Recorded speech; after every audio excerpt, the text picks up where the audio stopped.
Hello दोस्तों, आपका स्वागत है आपके यूट्यूब चैनल स्मार्ट क्लासेस में। कल मैंने कवर किया था ज्यामिति में थेल्स थ्योरम के बारे में बतलाया था।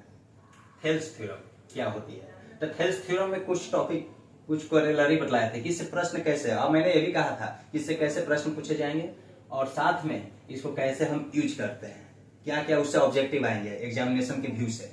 तो ध्यान दीजिए, बहुत सारे ऐसे बोलते हैं कि ज्यामिति मेरे को समझ में नहीं, ज्योमेट्री पोर्शन मेरे को समझ में नहीं आता है, लेकिन कहीं जाना नहीं, यहाँ सब समझ में आएगा। इस क्लास से आपको सब समझ में आएगा।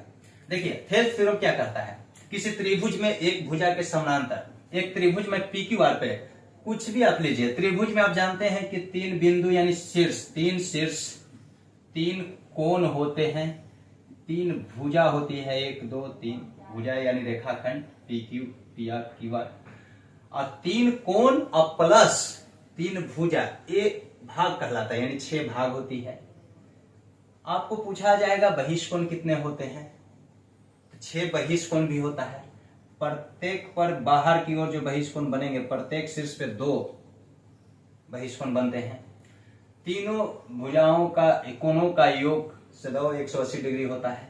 ऑब्जेक्टिव क्वेश्चन में आप ध्यान दे सकते हैं। अब लेकिन वो छोड़िए, पहले ये देखिए पी क्यू आर एक त्रिभुज है। आप बताइए किसी एक भुजा के समानांतर अगर रेखा थेल्स पर में कहता है कि मान लिए कि समानांतर, सपोज दैट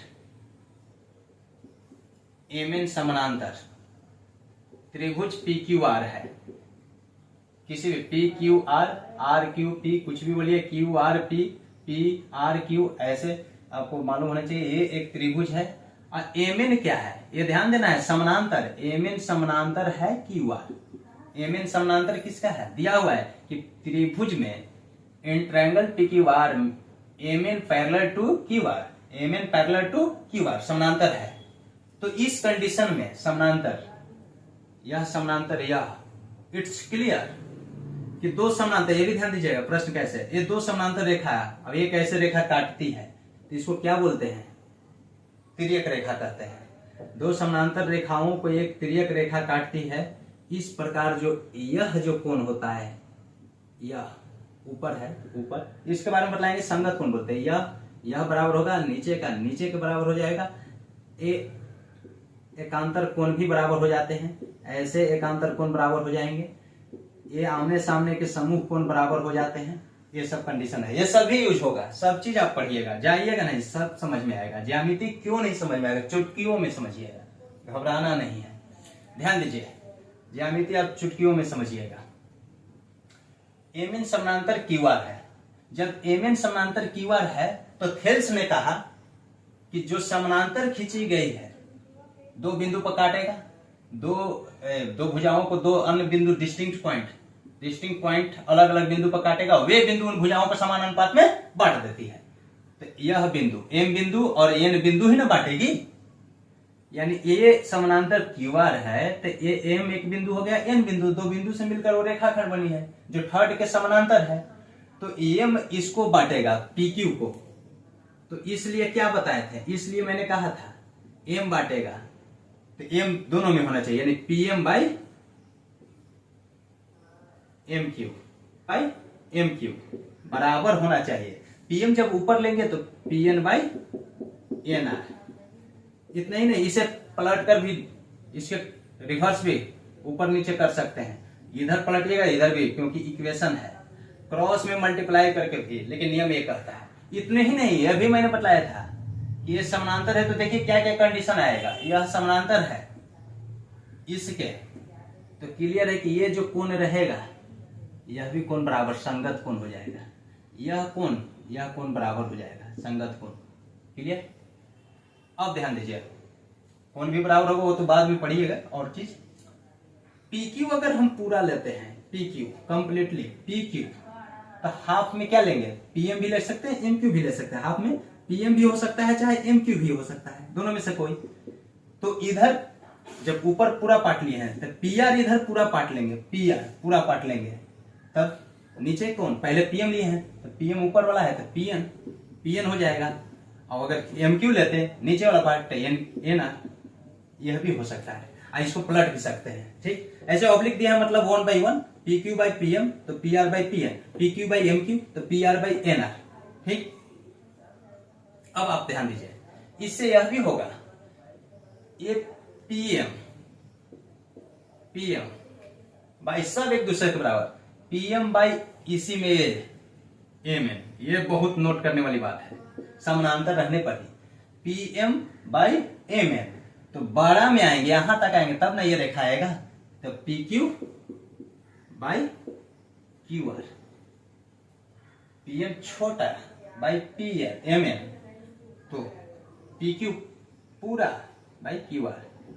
इतने ही नहीं, इसी को हम ऐसे भी लिख सकते हैं, P N by M N, P N by M N, P N M N, तब पी आर होल कोरस्पॉन्ड होना चाहिए, ध्यान दीजिए, संगत पूरा लेंगे तो ये पूरी लंबाई क्यू आर। ऐसे समानांतर जब ये रहता है तो ये अगर 10 है ना तो ये 5 हो जाती है, आधा होती है, जो आगे भी पढ़िएगा, ये 10 है तो ये 5 हो जाती है।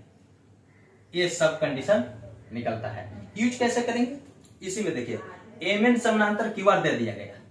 सपोज डेट मान लिया यहाँ पे वैल्यू, आप जानते हैं यहाँ पे 4 भुजा होती है, 4 में से 3 ज्ञात होना चाहिए, 4 में से 3 ज्ञात होना चाहिए।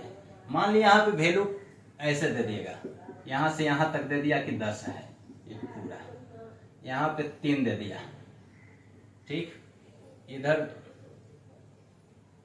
5 दे दिया। अब पूछ दिया एनआर भी पूछ सकता है, पीआर भी पूछ सकता है। कुछ नहीं करना है, आपको सिर्फ ये ध्यान देना है कि ये त्रिभुज है, लिखा हुआ रहेगा लेकिन कि एम एन समानांतर क्यूआर है, तो एनआर का मान फाइंड करें, किसी का मान फाइंड करने के लिए बोलेगा। तो ध्यान दीजिए, जब एम एन समानांतर हम जानते हैं एक पूरा दिया हुआ है, तो सिंपल सी लॉजिक है, जब इधर 3 है और ये पूरा रेखा 10 है, तो 10 में से 3 घट जाएगा तो ये क्या हो जाएगा 7, तो 3/7 हम लिख सकते हैं। समानांतर है इसलिए लिख रहे हैं, एम एन समानांतर क्यूआर है इसलिए 3/7, ऊपर से नीचे, तो इधर क्या है 5/एनआर, एनआर नहीं है तो एनआर। अब यहां से एनआर से यहां मल्टीप्लाई होगा, तो 3nr इज इक्वल टू 35, तो एनआर इक्वल टू 35/3। मीटर में है तो मीटर जो भी रहेगा, मीटर में अगर दिया हो रहेगा तो मीटर, नहीं यूनिट दी हुई है तो नो यूनिट, क्योंकि एक डिस्टेंस है, डिस्टेंस मीटर सेंटीमीटर कुछ भी हो सकता है, नहीं दिया हुआ है तो यूनिट के बाद इतना इकाई लिख सकते हैं। ये आंसर एनआर का हो गया। पूछ देगा कि पीआर निकाले, तो 5 और इसमें जोड़ देंगे, 35/3 में 5 तो जोड़ने आएगा ना, ठीक। कभी कभी ये दे देगा, मान लीजिए 7 दे दिया, इसका मान फाइंड करें, सपोज दैट ये 7 है तो इसका मान फाइंड करें, तो 3/7, तो 10 जैसे 3/7, अब पूरा हम लेंगे तब ना ये क्यूआर आएगा, यानी 10/क्यूआर। समानांतर है इसलिए, तो क्यूआर का मान क्या आ जाएगा 70/3, इधर आ जाएगा 70/3। माने यहाँ पे वैल्यू ऐसा दिया हुआ रहता है कि जो एक डिस्टेंस को सही तरीके से सजाया हुआ रहता है। मैं तो ऐसी वैल्यू ले लिया कि अगर ऐसे दिया हुआ रहेगा तो ऐसे आप ले सकते हैं। ऐसे क्वेश्चन पूछा हुआ क्वेश्चन को मैं प्रैक्टिस कराऊंगा, ठीक।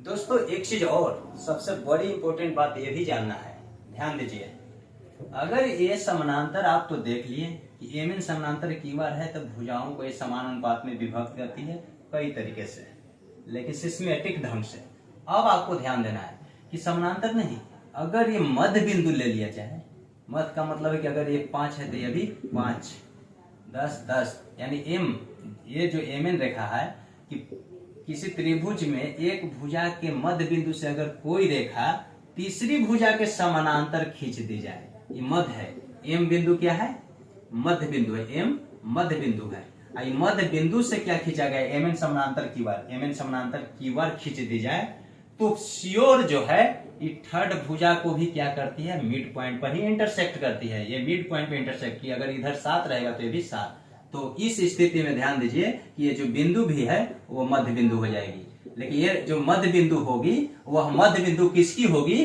पीआर की होगी, पीआर रेखा की। एम किसकी है, पी क्यू की, तो एक मध्य बिंदु दिया गया है, तो ये जो है आगे जाकर दूसरी जो भुजा को काटेगी वो मध्य बिंदु पर ही काटेगी। It's important for.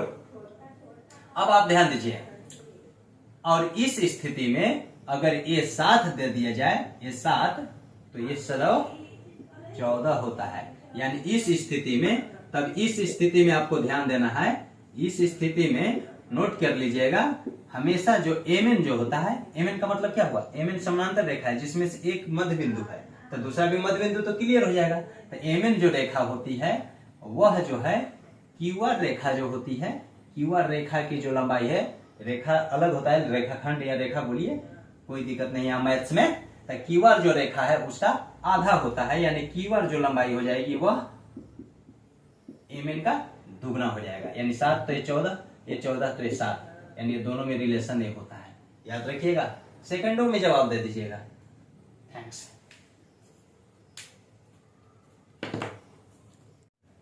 लेकिन जब थेल्स ने बतलाया कि किसी एक त्रिभुज में एक भुजा के समानांतर अगर कोई मैं रेखा खींचता हूं तो अन्य दो भुजा को दो अलग बिंदु पर काटेगा, ऐसे भी कह देगा कि अन्य भुजाओं को कितने बिंदु पर काटेगा, तो भाई एक समानांतर, एक भुजा के समानांतर खींचेंगे तो दो भुजा को दो ही बिंदु पर न काटेगा, अलग अलग, और वे बिंदु उन भुजाओं को समान अनुपात में बांटे। जस्ट इसका रिवर्स कभी कभी कह देगा कि किसी त्रिभुज में, लेकिन दोस्तों थेल्स प्रमेय का विलोम भी होता है, उसको अगर लॉन्ग प्रोसेस से आप प्रमाणित करके बताने के लिए कह रहे हैं तो कमेंट कीजिएगा, अगला वीडियो में वो ऐसे ही लाऊंगा, सभी प्रमेय को पहले प्रमाणित करूंगा, तब उसको प्रयोग कैसे करते हैं कंपटीशन में ये बताऊंगा।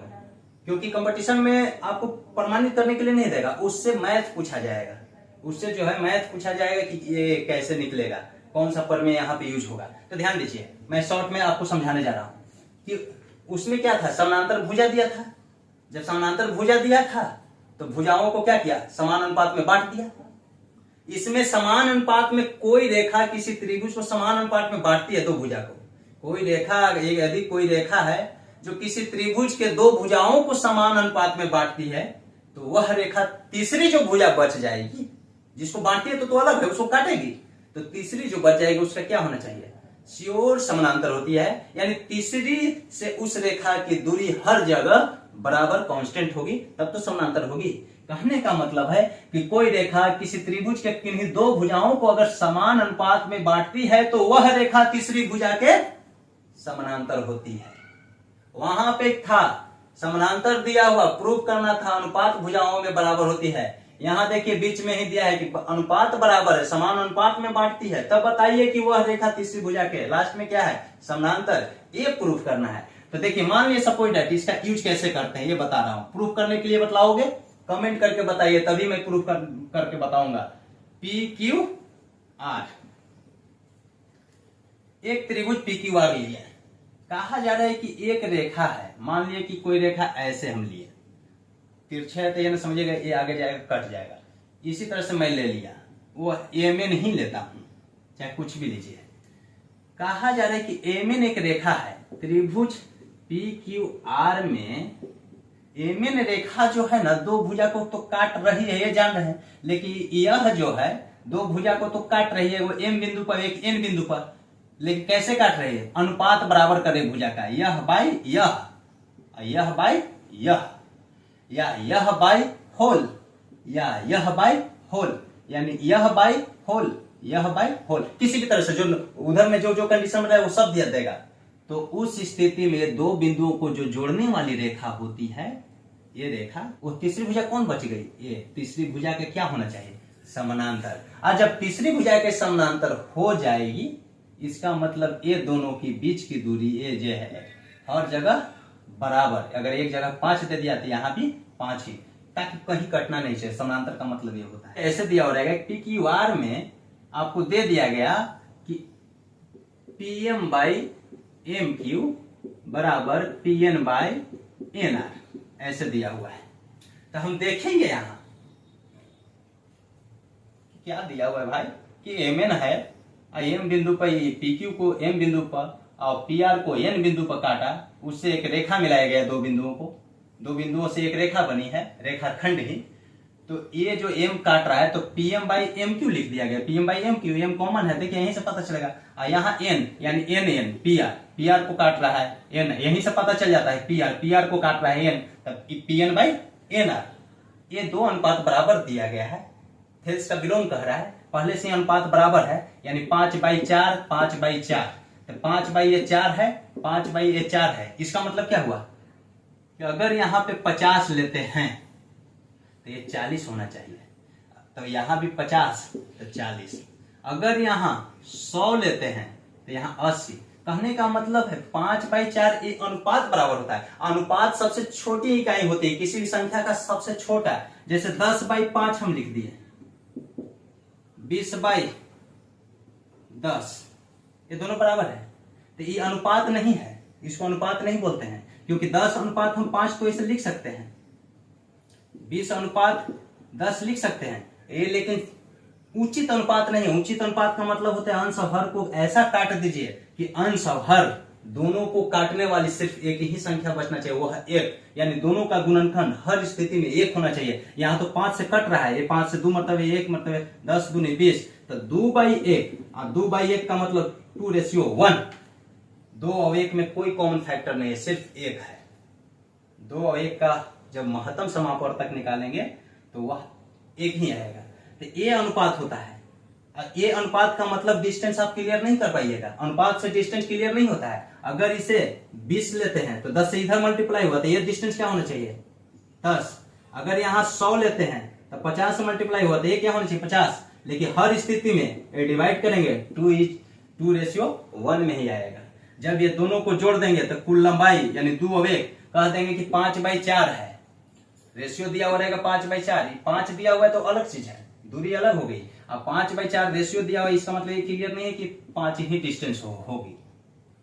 तो ध्यान दीजिए, तो कहने का मतलब है कि रेशियो अगर जब निकालते हैं और रेशियो बराबर हो जाए तो उस स्थिति में ये जो दो बिंदु काट रही है एमएन, तो एमएन क्या होना चाहिए थर्ड का पैरेलल होती है, यही प्रूफ करना है। MN parallel QR. अब इसको यूज कैसे करेंगे, तो अंक दिया हुआ रहेगा, पूछ देगा कि क्या यह रेखा यह दोनों रेखा में क्या संबंध है, तो पैरेलल का। लेकिन इतने ही ना देगा, हो सकता है यहाँ पे दे देगा कि 40 डिग्री है, तो बताए कि ये कितना डिग्री होगा। आप जान नहीं रहे, यहाँ पे आप जानते हैं किसी त्रिभुज में 3 कोण है, तो 3 में से 2 दिया हुआ रहेगा तब ना तीसरा निकालोगे। 180 में से दोनों को जोड़ के घटाएंगे तो, लेकिन यहाँ पे तो एक ही डिग्री दिया हुआ है 40, तब कैसे। तो आप क्लियर है कि जब ये 40 है तो यह भी 40 डिग्री होगा। क्यों? क्योंकि जब समानांतर हम जान गए तो समानांतर जानते तो ध्यान दीजिए कौन रेखा एमएन रेखा और क्यूआर, ये एमएन है ये क्यूआर है, ये समानांतर है वैसे काट रहा है, पी से क्यू आ रहा है ना, पी ऐसे यहाँ पे कट रहा है कि नहीं।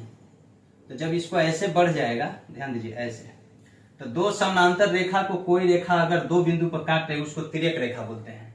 ये तिर्यक जो रेखा बनी, यह तिर्यक रेखा बनने पर बहुत सारे कोणों के युग्म प्राप्त होते हैं, पेयर ऑफ एंगल प्राप्त होता है, पेयर ऑफ एंगल्स, और वह एंगल संगत कोण, एकांतर कोण, समूह कोण, ये सब प्राप्त होते हैं। तो उस स्थिति में यहाँ पे 8 गो कोण प्राप्त होता है, 1 2 3 4 5 6 7 8, और एक इसमें से 1 5 4 8 ये संगत कोण होता है जो हमेशा बराबर, 2 6 3 7 ये भी संगत कोण होता है जो हमेशा बराबर। इसका लॉन्ग वीडियो भी आएगा।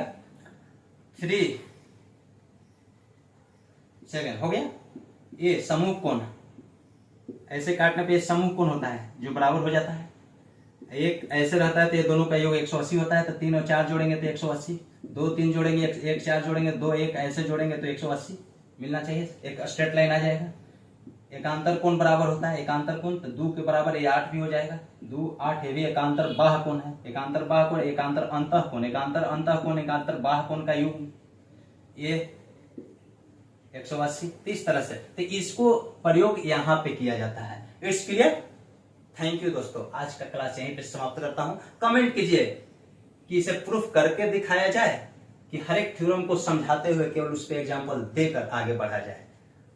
आप पर छोड़ दिए कि आप क्या चाहते हैं। कंपटीशन के व्यू से आपको ऐसे ही केवल जानना है। जो 9th 10th में के विद्यार्थी हैं वो लॉन्ग प्रोसेस से जानेंगे।